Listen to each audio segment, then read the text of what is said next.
Success mantra, we shape future. Hello everyone, welcome you all in today's the Hindu news analysis. So आज के the Hindu में कल का भी कुछ एस्पेक्ट मिलेगा, यानी संडे का, क्योंकि संडे को कुछ चीजें इंपॉर्टेंट थी और कुछ पुरानी चीजें थी तो जो आज आ रही हैं, तो you should be reading that. और देयर आर चांसेस कि एग्जाम में उससे रिलेटेड क्वेश्चंस आ सके, क्योंकि लास्ट ईयर भी आया था और इस बार तो क्लैट के पास, मतलब जीके के सेक्शन में अगर हम बात करें तो उनके पास ब्रेकअप कुछ ज्यादा होगा। ब्रेकअप आपके रिलेशनशिप वाला नहीं, क्वेश्चन वाला। तो ब्रेकअप ऑफ क्वेश्चन ज्यादा होगा क्योंकि 4 पैसेजेस हो सकते हो, 7 क्वेश्चन, तो there are variety of questions can be asked in a single topic, right. तो उसके लिए तैयार रहो अभी से ही। पेपर जिन्हें लग रहा है कि इजी हो रहा है पेपर, वो कंपटीशन टफ करेगा, राइट। तो हाँ, एक अच्छा अपॉर्चुनिटी भी है अपने पास। तो चलिए let's start today's the Hindu news analysis. पहली बात है, Gita Press Gorakhpur awarded the Gandhi peace prize. तो ये अवार्ड्स एंड ऑनर्स की कैटेगरी में हम इसे रखेंगे, थोड़ा बहुत देखते हुए आगे बढ़ेंगे। रीफ शार्क्स एक इंपॉर्टेंट टॉपिक हो सकता है when it comes to the ecology and environment, और ऐसे क्वेश्चंस आईलेट भी बड़े पूछता है। आईलेट में चांसेस है, क्लैट में कम है, लेकिन आईलेट में अच्छे चांसेस हैं इसके। Responsibility and the complexities of the climate leadership, तो ये देखेंगे कि एग्जैक्टली किस बारे में बात होती है इसमें। Now Telegram bots, there functioning and possible security threats. खैर ये आज के एडिटोरियल में आया और कल भी आया था, ये कल ज्यादा रिलेवेंट था, आज कम रिलेवेंट है थोड़ा सा। तो चलिए कोई नहीं, उसको देखने की कोशिश करेंगे, थोड़ा बहुत टेलीग्राम से भी लिंक करेंगे उस टॉपिक को, राइट। तो पहला टॉपिक है गीता प्रेस। गीता प्रेस गोरखपुर को गांधी पीस प्राइज अवार्ड दिया गया, जिसको कांग्रेस के हेड जो है जयराम रमेश, उन्होंने अपोज भी किया कि भाई ये क्या तरीका है गीता प्रेस को देने का, क्योंकि गीता प्रेस ने एक बार कभी गांधी जी के बारे में कुछ अनाप शनाप लिखा भी था, तो उसके लिए थोड़ा सा एक इम्पोर्टेंस यहाँ पर रखता है कि भाई क्यों दे दिया आपने। It's like giving Gita award, it's like giving Gandhi award to the Godse and Savarkar.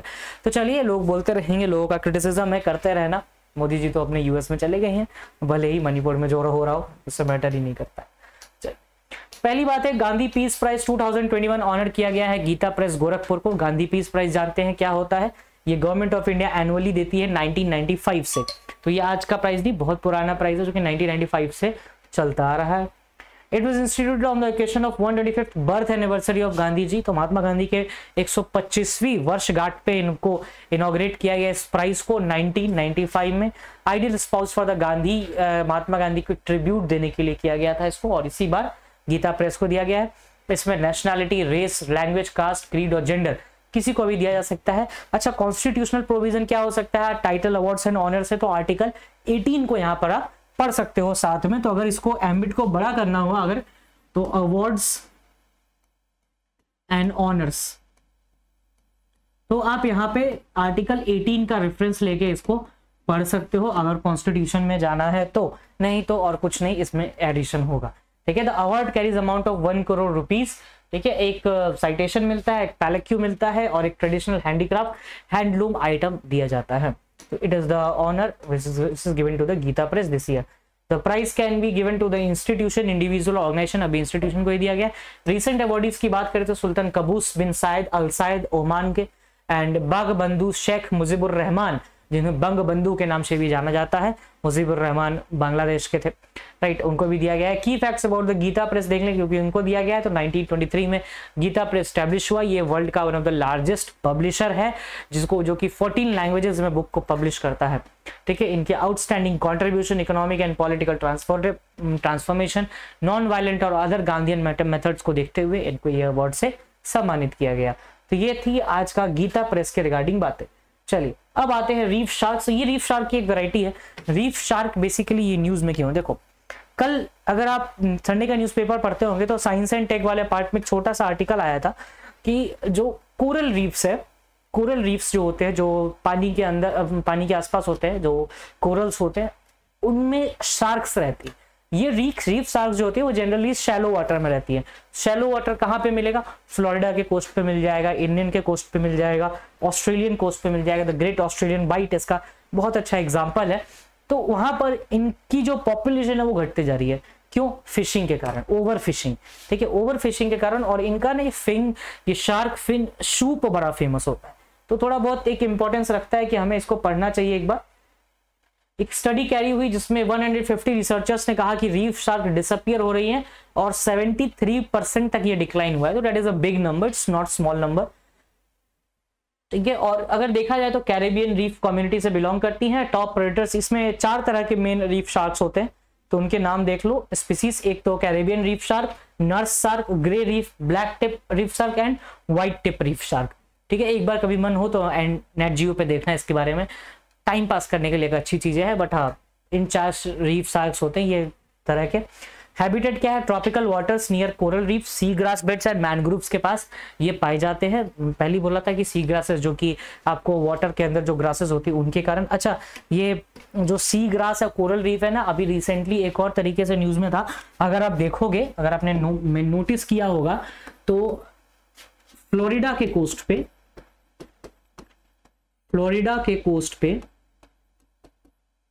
Thousands of fish जो है वो डेथ हो गई, उनकी थाउजेंड्स ऑफ फिश की डेथ हुई और एक साथ डेथ हुई है। इसका रीजन ये बताया जा रहा है कि ऑक्सीजन की कमी। अच्छा, पानी में ऑक्सीजन की कमी कब होगी? जब एल्गल बूम हो जाएगा। एल्गल बूम बोले तो एल्गी बहुत ज्यादा आ जाएंगी ऊपर में, डेवलपमेंट ऑफ एल्गी, इसके कारण सूर्य की रोशनी जा नहीं पाएगी और ऑक्सीजन मिल नहीं पाएगा। पहली बात तो ये हो गई। दूसरा, जो वेस्ट डिस्पोजल होता है ओशन में, उसके कारण बैक्टीरिया ऑक्सीजन खा जाते हैं, वेव्स जब जनरेट नहीं हो पाती हैं, ठीक है, और जब ज्यादा हीटिंग हो जाता है तो ये ऑक्सीजन की कमी हो जाती है, जिसके कारण फिश की डेथ हुई थी फ्लोरिडा के कोस्ट पे भी रिसेंटली। तो ये थोड़ा बहुत आप रिलेट कर सकते हो अगर आपको लगे तो। वैसे ये थोड़ा बहुत इंपॉर्टेंट टॉपिक भी है, it can be asked. Threads क्या क्या है इनको? Highly valued for their meet, leather, liver oil, चर्बी जिसको कहा जाता है, और फिश मील, ये सब कुछ ज्यादा ही मतलब इनके फेमस हैं। Degradation and deconstruction of coral reef भी एक रीजन हो सकता है इनका एंडेंजर्ड होने का। फिर caught by unregulated and illegal fishing practices भी इसमें एक इंपॉर्टेंट रोल प्ले करता है। Now expert wants a severe dengue outbreak in the Kerala. देखो, अभी रिसेंटली ऐसा कहा जा रहा है कि केरला में डेंगू आउटब्रेक हो रहा है, हो सकता है, देयर आर चांसेस। ठीक है, तो कौन कौन सी चीजें आपको पढ़नी पड़ सकती हैं अभी? एक तो डेंगू, ये तो पहली चीज है। दूसरा, मंकी पॉक्स आउटब्रेक। उसके बाद पीएम साहब ने मन की बात में बोला भी है, टीबी एलिमिनेशन। ठीक है, तो ये 3 जो है बड़े इंपॉर्टेंट एस्पेक्ट है। एक चौथा देख सकते हो, LSD देख सकते हो, लंपी स्किन डिजीज, जो काऊ में थी। फिर उसके बाद 5वां अगर मन हो तो आप ये देख सकते हो, सिकल सेल एनीमिया। ये 5 जो ऐसी बीमारियां थी, अभी बहुत न्यूज में थी। अच्छा, एक और है इसमें जो कल के न्यूज में था, that is the diabetes. Diabetes 2 तरह की होती है, टाइप 1 डायबिटीज और टाइप 2 डायबिटीज।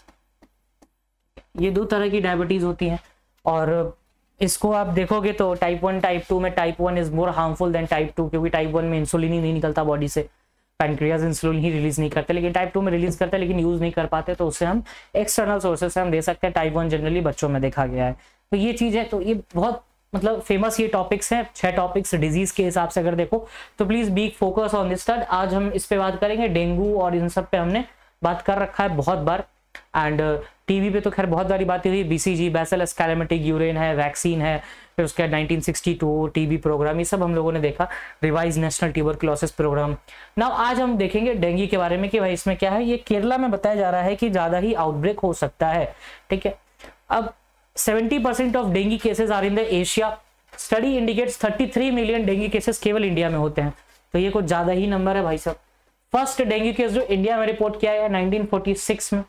इसका कोई वो नहीं है कि भाई ऐसे ठीक हो सकता है वैसे ठीक हो सकता है, बस हाइजीन है, जितना मेंटेन करके रखो उतना बढ़िया है। ठीक है, एक जापानीज एंसेफेलिटीज भी आप देख सकते हो इसी चीज में, जो कि गोरखपुर में बहुत ज्यादा नाम आता है। अगर जापानीज एंसेफेलिटीज कभी गूगल करना तो गोरखपुर सबसे ऊपर आएगा।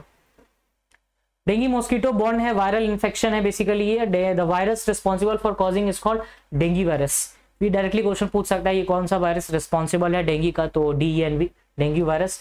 4 DNV सेरोटाइप्स होते 4 टाइप्स के डेंगू वायरस होते हैं, टाइप 2 एंड टाइप 4 ज्यादा सीवियर माने जाते हैं, टाइप 1 और टाइप 3 ज्यादा सीवियर नहीं माने जा सकते। आपसे पूछा जा सकता है which of the following is more severe dengue virus and which of the following are not. तो डायरेक्टली क्वेश्चन है, एडिस मॉस्किटो ब्रीड से क्लीन स्टैग्नेंट वाटर में ये ब्रीड करते हैं।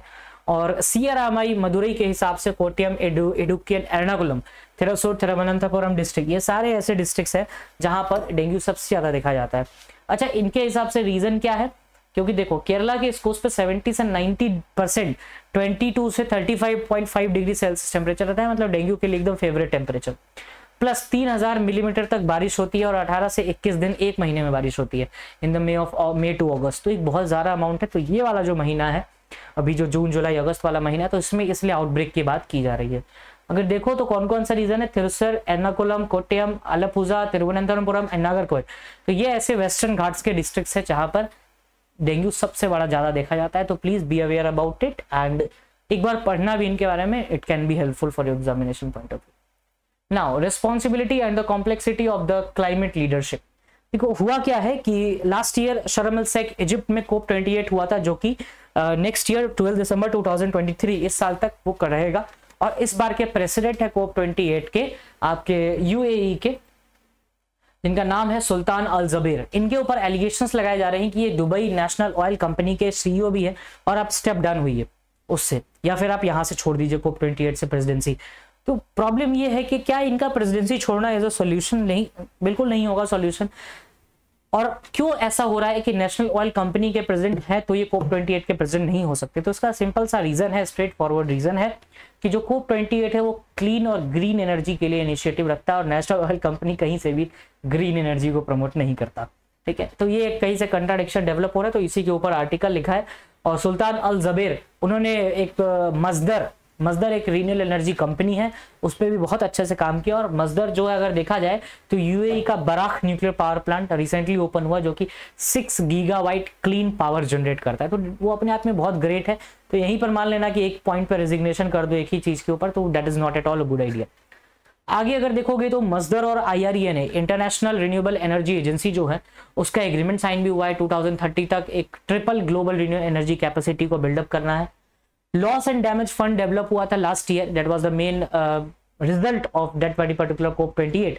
तो अगर लॉस एंड डैमेज फंड अगर क्रिएट हुआ है तो आप उसको ब्लैंक तो नहीं छोड़ोगे ना, उसमें पैसे भी डालने हैं। तो ये भी UAE एक मतलब अच्छा खासा पैसा दे सकता है, तो you can not ignore like this. ये शेख हसीना के आर्गुमेंट्स थे।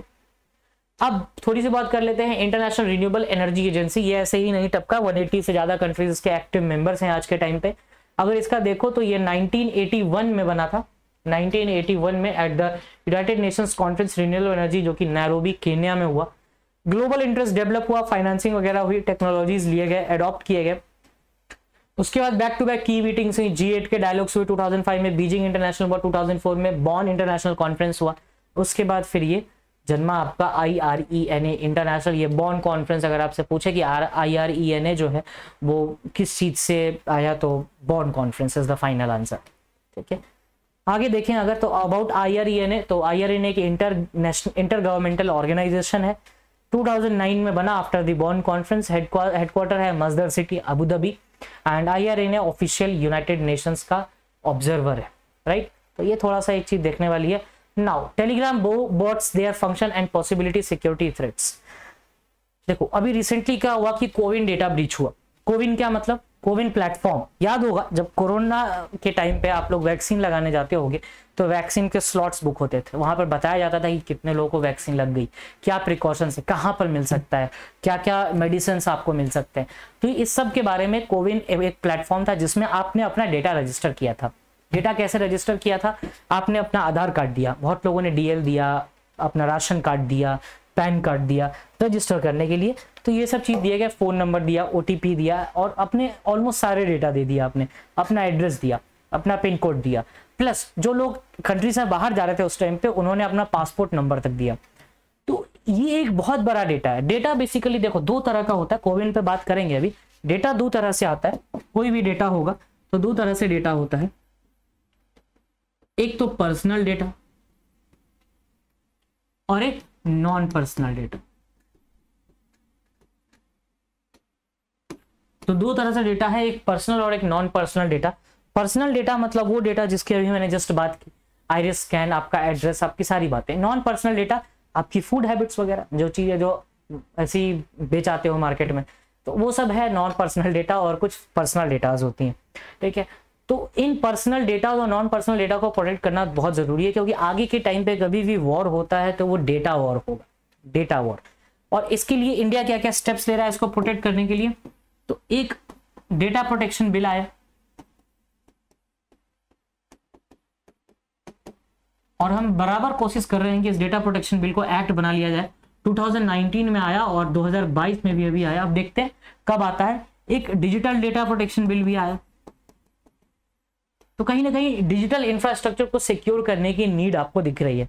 इसके पीछे एक कमीशन भी बनाई गई थी, उस कमीशन का नाम था BN श्रीकृष्णा कमीशन। इस कमीशन ने कहा कि देखो साहब, आप जो डेटा की बात कर रहे हो उसमें दो एलिमेंट्स होंगे, एक होंगे डेटा फिड्यूशरी और एक होंगे डेटा प्रिंसिपल। डेटा प्रिंसिपल जिसका डेटा ले रहे हो और डेटा फिड्यूशरी जो डेटा ले रहा है आपसे। तो यहाँ पे कहीं ना कहीं लोगों ने बोला कि right to privacy is a fundamental right based K S Puttaswamy article 21, ये आप सबको याद हो गया होगा। एक बात आई राइट टू फॉरगेटन, वो इसी कमीशन ने ही बोला था कि राइट टू फॉरगेटन भी होना चाहिए कि अगर आपका कोई डेटा सोशल मीडिया पे है तो आपके पास पूरा अधिकार होना चाहिए कि you are able to remove that very particular data from the very particular platform. तो ये था पूरा डेटा के बारे में। अब जो कोविन ब्रीच हुआ, ये कोई नया ब्रीच नहीं था कि आपके पहली बार आपका डेटा लीक हो गया मार्केट में, ऐसा अभी तो सर्टिन कह रहा है कि नहीं, इसके लिए ऐसा कुछ नहीं हुआ था। अब सर्टिन क्या होता है तो वो देख लेते हैं। सर्टिन आया था 2004 में। बेसिकली इसका फुल फॉर्म देखो तो कंप्यूटर इमरजेंसी रिस्पॉन्स टीम, ठीक है, कंप्यूटर इमरजेंसी रिस्पॉन्स टीम है ये, जो कि डेटा प्राइवेसी को देखता है और इस तरह के कोई भी ब्रीच होता है तो इस पर यह ध्यान रखता है, ठीक है। अब जो इस तरह के अटैक्स होते हैं इसे हम साइबर अटैक्स भी बोलते हैं कभी कभार। तो साइबर अटैक्स में क्या होता है कि इंडिया आज ऐसा नहीं है कि पहली बार ऐसा कुछ हो रहा है। साइबर अटैक की अगर बात करें तो आपने पिगैसस का नाम सुना होगा, पिगैसस स्पाईवेयर।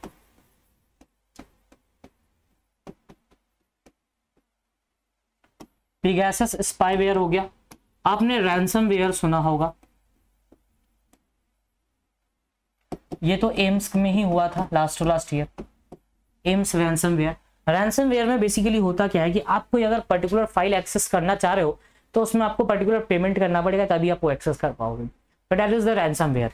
पिगैसस स्पाईवेयर की एक स्पाई कैमरा रहेगा जिसमें आपका पूरा फोन आप तो चला रहे होगे लेकिन सामने वाला मजे ले रहा होगा। तो दैट वाज द पिगैसस स्पाईवेयर, जो कि बहुत एक इमिनेंट थ्रेट है अगर कंट्री के इंटरनल सिक्योरिटी के हिसाब से देखा जाए। तो पिगैसस हो गया, रैंसमवेयर अटैक हो गया, ऐसे बहुत सारे अटैक्स हो चुके हैं पास्ट टाइम भी।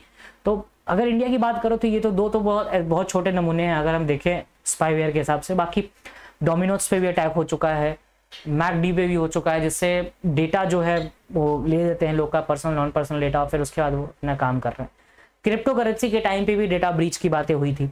Plus last to last year finance ministry ने भी कहा था कि भाई इस तरह का डेटा ब्रीच हुआ है, बट हाँ we are able to clear it out. कैसे भी करके हमने बहुत हद तक इसको सॉर्ट आउट किया है डेटा ब्रीच के थिंग को लेकर के, जैसे डेटा स्वच्छता अभियान, राइट, स्वच्छता मिशन है, ठीक है, और सर्टिन है, IC4 है कॉम्बेटिंग द डिजिटल इंफ्रास्ट्रक्चर के लिए, तो I4C है। तो इस तरह की चीजें हम लोग करते आ रहे हैं काफी टाइम से। बट अभी कोविन का डेटा लीक एक अलग से एक प्रॉब्लम बता रहा है, लेकिन इसको मना किया जा रहा है कि नहीं, कोविन पोर्टल पर अटैक नहीं हुआ है। कोविन पोर्टल को अगर देखो तो इसमें बहुत सारे पुराने मतलब ऑर्गेनाइजेशंस भी हैं जो इससे जुड़े हुए हैं। तो उसमें है एविन, डिवॉक एंड सेफवेयर। तो ये सब ऐसे हैं जो पुराने हैं, तो देयर आर चांसेस कि हाँ ऐसा हो सकता है कि डेटा लीक हुआ हो, लेकिन सर्टिन ने साफ मना कर दिया, मेटी ने भी मना किया इस बारे में। Amazon वेब सर्विस का यहाँ पर क्या मतलब है, जैसे भी अगर मान लो कि गवर्नमेंट कोई एक ऐप बना रहा है तो उस पर डेटा सेव होगा, तो डेटा सेव करता कौन, यही तो वेब सर्विसेज करती हैं। तो ऐसा कहा जा रहा है कि वेब सर्विस से कोई दिक्कत नहीं आई है, ये डेटा प्लेटफॉर्म से ही लीक हुआ है, मतलब कोविड-19 के प्लेटफॉर्म से लीक हुआ है। Biggest personal data breaches in India, card data breach हुआ 2022 में, SBI का, डोमिनोज का हुआ साइबर अटैक, एयर इंडिया का cyber attack, big basket attack. तो ऐसे बहुत सारे अटैक्स हो चुके हैं जहां से लोगों का personal address, name, address, birth certificate सब कुछ लीक हुआ है ना। तो इसमें थोड़ा सा देखने वाली बात है कि आप किस तरह से इसको टैकल करते हो। तो ऐसा स्वच्छता सुरक्षा अभियान है एंड डेटा सुरक्षा है, इसलिए आप I4C है, ऐसे बहुत सारे अगर प्लेटफॉर्म्स हैं। प्लस अगर देखो तो साइबर सिक्योरिटी से लेकर बुडापेस्ट कन्वेंशन के बारे में बात कर सकते हो कि बुडापेस्ट एक ऐसा कन्वेंशन है जो कि इस बारे में डील करता है। India is not a signatory of that very particular convention. आप जीनोफोबिया कन्वेंशन की बात कर सकते हो। तो ये दो ऐसे ऐसे कन्वेंशन हैं जो कि इंटरनेशनल लेवल पे, और इंडिया आज के टाइम पे इंटरनेशनल लेवल पे किसी कंट्री के इस तरह के डेटा लीक के या फिर साइबर ऑफेंसेस से पार्ट नहीं करता है। तो एक तो आप याद रख सकते हो बुडापेस्ट, और एक याद रख सकते हो xenophobic crimes, xenophobic that is the XENO, right. अब रिसेंटली अगर बात करो तो इंडिया और यूएस ने भी इस तरह का कुछ ना कुछ साइबर से रिलेटेड काम किया है कि हम कोई भी आगे टेक्नोलॉजिकल डेवलपमेंट होगा तो हम आपस में शेयर करेंगे। तो ऐसा इंडसएक्स है, इसके बारे में आप इससे लिंक कर सकते हो। पर्टिकुलर इंडसएक्स अभी हम लोगों ने रिसेंटली पढ़ा था, इंडिया यूएस एक्सरसाइज जो है। तो ये एक कुछ चीजें हैं जो इसमें इंपॉर्टेंट है। आगे देखिए what not to be missed में, तो चाइनाज डेवलपमेंटल सिक्योरिटी अप्रोच एक ये पार्ट हो सकता है। Next is what Indian should be saying into the US on June 21। भाई ये मोदी जी जा रहे हैं तो PM Modi has proposed the African union, 55 members हैं अफ्रीकन यूनियन, थोड़ा बहुत अफ्रीकन यूनियन के बारे में पढ़ सकते हैं आप।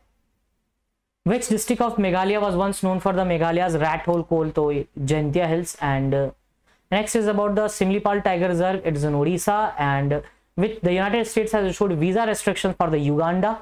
And according to the WHO how many diabetes, तो 422 ये कर लिया। In which year the doctor Ambedkar, 1942, and rest is history. So if you have any doubt you can mention in the comment section. Thank you, that's all from my side.